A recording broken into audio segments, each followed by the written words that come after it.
Sup everyone, this is a sequel to my History of SCR video. We last left off in 2025 with the map looking like this, and the network being as it currently is in-game. So, let's keep going. In 2026, Airlink decided Class 755 trains didn't really fit them, and sold a large number of them to Connect. This decision was praised by basically everyone, as the 755 is generally a commuter train and semi-fast train, and now its buy mode could be used to its fullest at Whitefield and Rayleigh Bay. The next year, in 2027, National Rail finally listened to Waterline after 11 years and stopped the Morgantown Docks Metro line. As a result, Metro sold some of its 756s to Connect. In 2028, Metro proceeded to announce a Green Slate extension coming 2032. In 2029, the mainline renewal project was approved, set to quad-track the entire mainline from Leighton City to Millcastle Racecourse, as well as renovating Starryloch, Millcastle Racecourse and Faymere, all of which are closed for construction at this point. 2 years later, in 2031, Starryloch, Millcastle Racecourse and Faymere were renovated, and the section from Leighton City to Edgemead to Faymere was fully quad-tracked. Also the same year, Metro to Greenslade was delayed to 2035.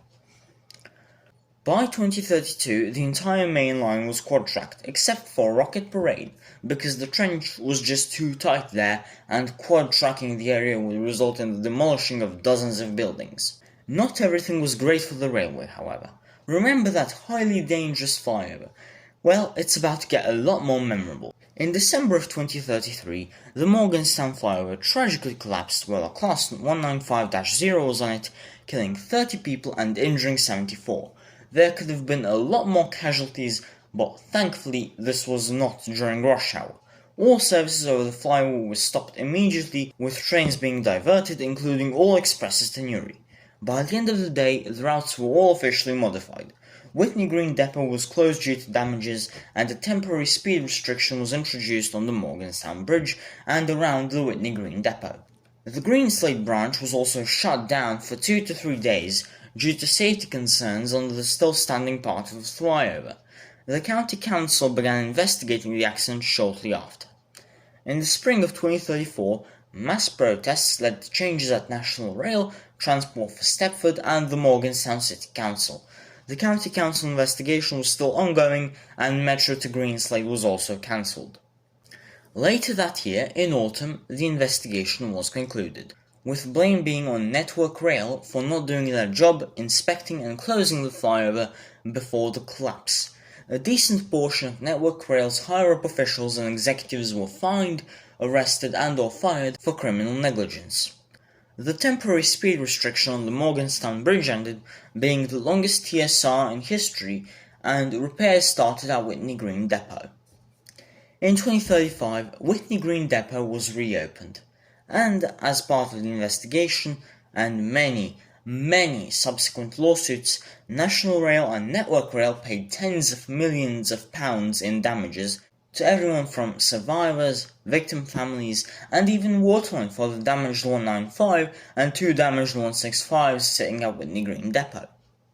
1 year later, in 2036, a comeback for the Greenslade tramlink was announced for 2040, from Whitney Green to Berrily via Robinson Way, Greenslade and Berrily Denton Road. Tramlink had already been running services in the Southgate area for decades at this point. In 2037, Airlink was finally extended to Leighton City, and the Leighton Stepford Road terminating platform became useless except for train turnarounds and temporary early terminations, where it still plays a key role to this day. 1 year later, Rayleigh Bay was electrified, with its signals also being replaced, and Whitefield was also re-electrified after Matty's cat accidentally knocked over all the electrification in 2025. In 2039, a new metro extension began construction to Stepford West End, and in 2040 the previously announced Greenslade tramlink was reopened to the public. In 2041, due to steadily increasing travel demand, Terminal 4 was opened at the Stepford Airport and was linked to Airlink from Airport Central, then to Terminal 2, similar to Terminal 1, but with no connection to Terminal 3. The Terminal Shuttle also got a new route. Aside from the already existing R060, R061 was created, going from Airport Central to Terminal 4, then to Terminal 2 and back to Airport Central.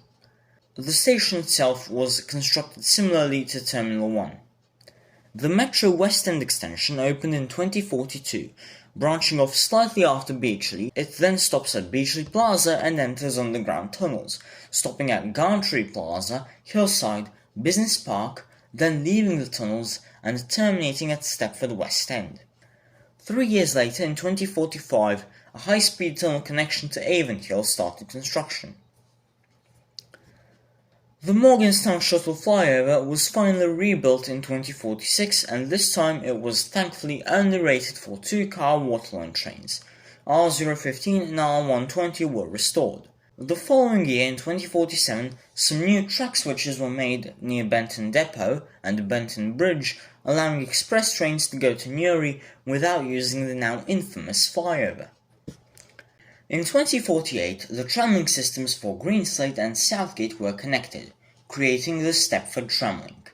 This system is way too big for our map though, so I'll just feature it on a separate map whenever it gets updated. The high-speed tunnel to Avonhill finished construction in 2049, and construction on the actual line and track infrastructure began. The high-speed line is supposed to connect to Stepford at a new terminus north of Stepford East. This construction was finished in 2053, and the high-speed line opened between Avonhill and the new Stepford International Station. 1 year later, to facilitate Stepford International, tramlink was extended by 4 stops from Southgate, these being Parker Street, Stepford East, Berkeley Street and Stepford International. A new metro extension to Stepford International and Wharton Plaza was also being planned. Said construction would begin in 2056, branching off just before Stepford East, then calling at Stepford East with 2 new underground platforms, Stepford International, Parliament and Wharton Plaza. This route was the first metro route to have a number, being labelled the M1. In 2057, metro routes became numbered independently, and many routes were grouped into the individual lines. The M2 line was from Port Benton to Stepford Victoria, M3 from Stepford Victoria to Stepford UFC, M4 from Willowfield to Stepford Victoria, M5A from Stepford Central to Barton clockwise, M5B from St Helens Bridge to Barton, now running anti-clockwise, and M6 from Stepford West End to Morgantown. In 2059, the extension was constructed and the new M1 line opened from Stepford Central to Wharton Plaza.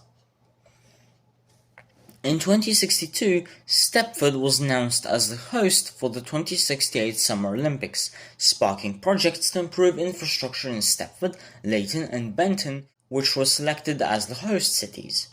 Immediately, the next year, Waterline received an extension from Benton, calling at North Benton and the under-construction Benton Stadium.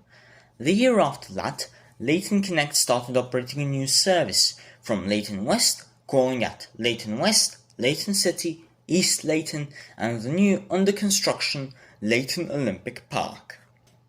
In 2067, Metro, Waterline and Connect all received massive fleet improvements, with all the trains being refurbished and new trains being added on all operators. The Pacers were also retired, because who on God's green earth would like to commute to a sports game in that sad excuse for a train? The Olympics finally happened in 2068. This event actually led to net profit for Stepford due to the severe influx of new tourists to Stepford, Benton and Leighton. And finally, in 2069, Tramlink received an extension to Coxley from Barry-Denton Road via Barrowley and Barton. That's it for this video.